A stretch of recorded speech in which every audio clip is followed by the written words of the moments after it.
कसरत तारेवर नवऱ्याची मर्जी राखा मुलबाळ सासू भार जीव तुझा भाग्या करी रोज होई खाटीवर हिरवीला भिळणारी आंगण ड्रायव्हर भारी दवा ड्रायव्हर भारी ड्रायव्हर भारी दवा ड्रायव्हर भारी चला भाजी आणि भाजी ताजी ताजी भाजी ओ मावशी पालक आहे कोथिंबीर आहे मेथी पण आहे घ्या की चला भाजी आली भाजी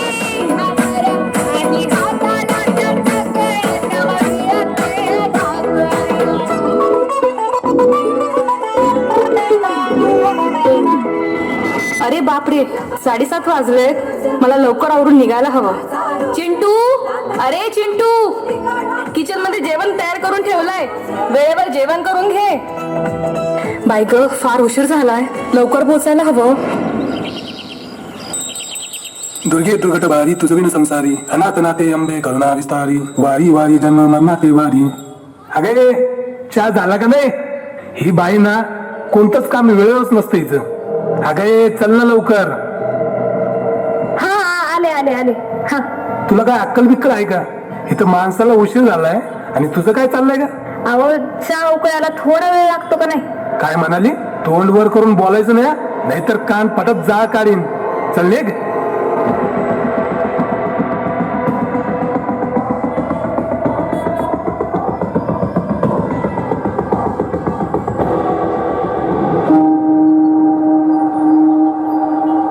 आई तू नेहमी सर्वांच्या नंतरच का जेवण करतेस?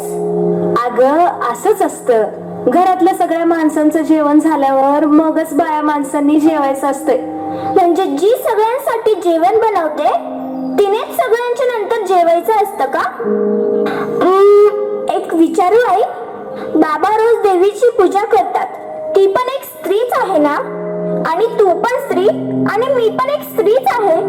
होय होय ती आपल्या सगळ्यांची आई आहे. मग असं का? एका स्त्रीला पूजा अर्चा आणि रक्षण करावं म्हणून याचना करायची आणि त्याच घरात दुसऱ्या स्त्रीचा अवमान. मी मोठी झाल्यावर माझं पण असंच होईल का ग आई? माझं लेकरू नाही ग, तू शिकून मोठी साहेबीन होशील मग कशाला येते तुझ्या वाट्याला हे सगळं?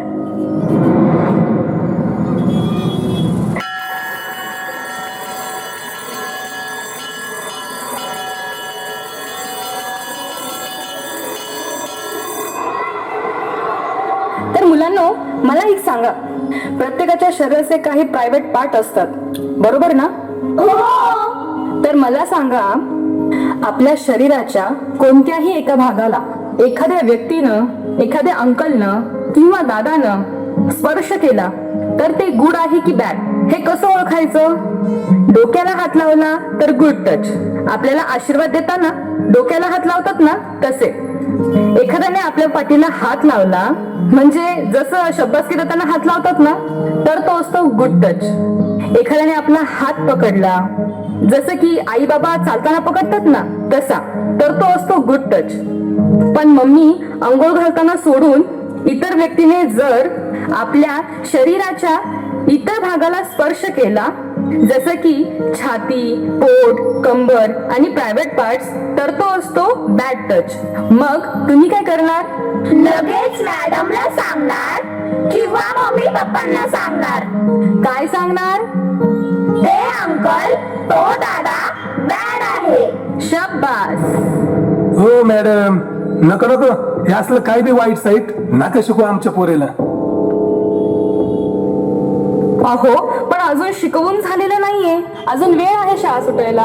नको नको शाळेत असं शिकवते होय?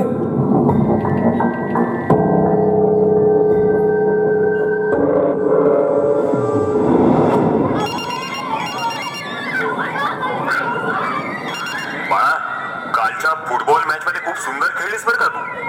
अगं तुझ्यामुळेच तर आपल्या संघाला ट्रॉफी भेटलीये.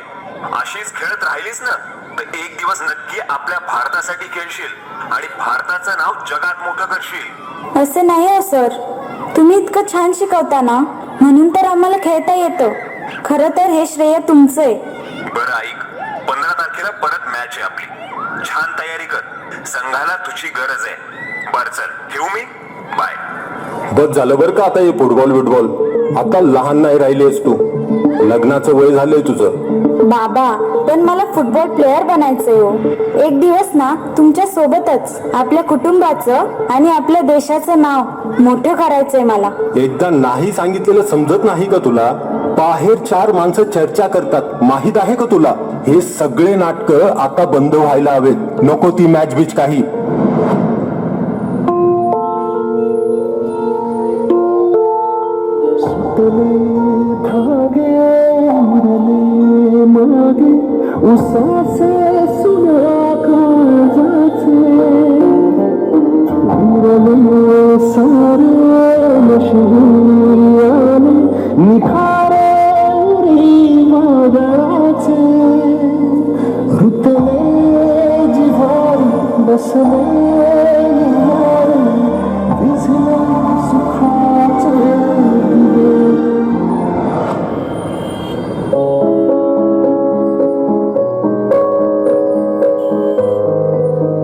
हे 1,500 चिंटूची ट्युशन फी, हे 2,000 दूधवाल्या काकांचे पेपरवाला, लाईट बिल, उरलेले 2,500 किराणा.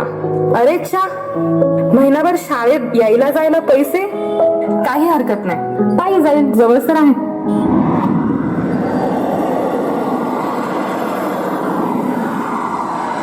शाळेला शाळेची मॅडम पण लय कडक आहे राव. भारी दिसते ना, एकदम कडक आयटम बॉम्ब आहे. शी,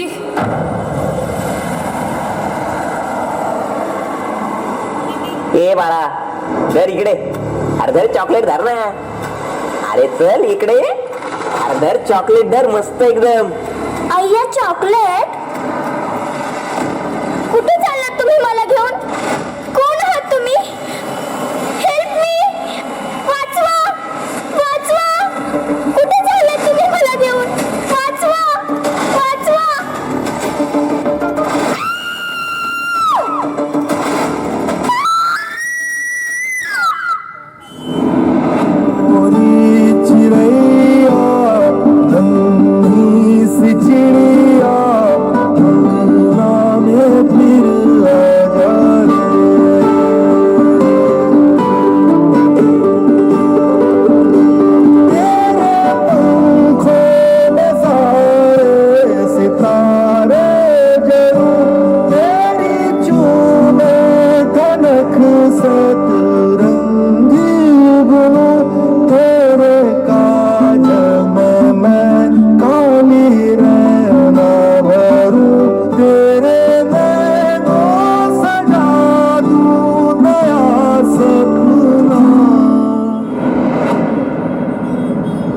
एखादी व्यक्ती मुकी असेल, तिला बोलता येत नाही.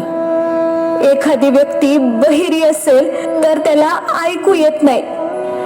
एखादी व्यक्ती आंधळी असेल तर तिला दिसत नाही. एखाद्या व्यक्तीला पाय नसतील तर त्याला चालता येत नाही. तिला ऐकायला येत असूनही ऐकून न ऐकल्यासारखी करते. तिला दिसत असूनही जेव्हा दुसऱ्या स्त्रियांवर अन्याय होतो ना, तेव्हा घट्ट डोळे बंद करून घेते. तिला चालता येत असूनही चूल आणि मूल अशा बंधनात अडकून पडलेली असते. तिला पुढे जाता येत नाही. घरापासून आकाशापर्यंत पायात बंधनं असतात. या मदमस्त वासनांच्या बळी पडतात. त्याच्याकडून स्त्रियांच्या शरीराचे लचके तोडले जातात. कित्येक स्त्रिया मारल्या जातात, चिरडल्या जातात. माझा पुरुषांना निरागस प्रश्न आहे, फक्त स्त्रीच्या शरीरापलीकडचं मन तुम्हाला दिसत नाही काय? फक्त स्त्री म्हणून जन्म घेणं पाप आहे काय? फक्त स्त्री म्हणून जन्म घेणं पाप आहे का? फक्त स्त्री म्हणून जन्म घेणं पाप आहे का?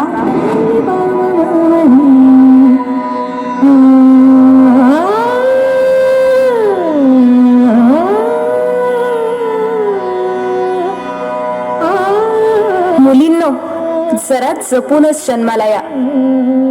माझा देश खूप बदलला आहे. बलात्कार तेव्हाही होत होते, बलात्कार आजही होतात. तेव्हा मात्र बलात्कार करणाऱ्याचा चौरंग केला जात होता. आज मात्र तुमचं आयुष्य बेरंग केलं जातं. म्हणूनच मुलींनो, जरा जपूनच जन्माला या. माझ्या देशात मातीपेक्षा जातीला जास्त महत्व दिलं जातं. म्हणूनच मुलींनो, जरा जपूनच जन्माला या. आणि मुलींनो, जन्माला येताय तर सगळ्या गोष्टींची तयारी करून या. कारण आता माझा देश बदललाय. म्हणूनच मुलींनो, जरा जपूनच जन्माला या.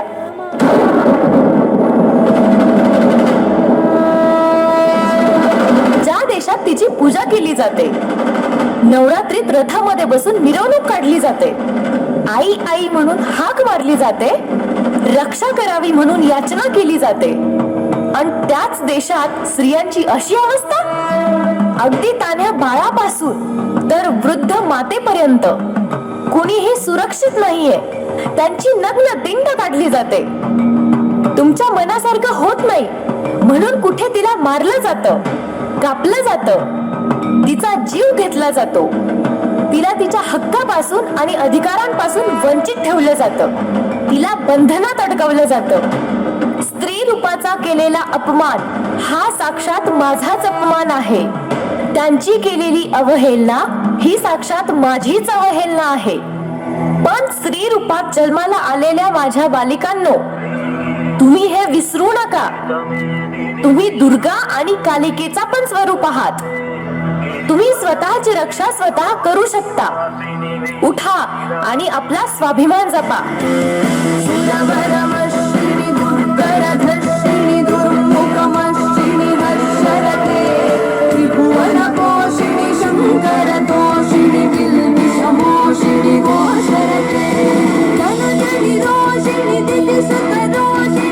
आणि करून टाका त्या पुरुषी अहंकाराचा आणि वासनासुराचा वध.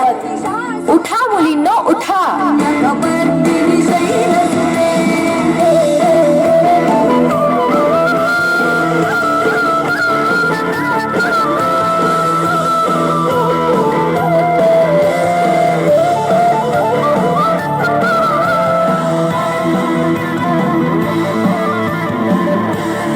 आलेल्या सर्व गणेश भक्तांचे तेलेखुंट मित्र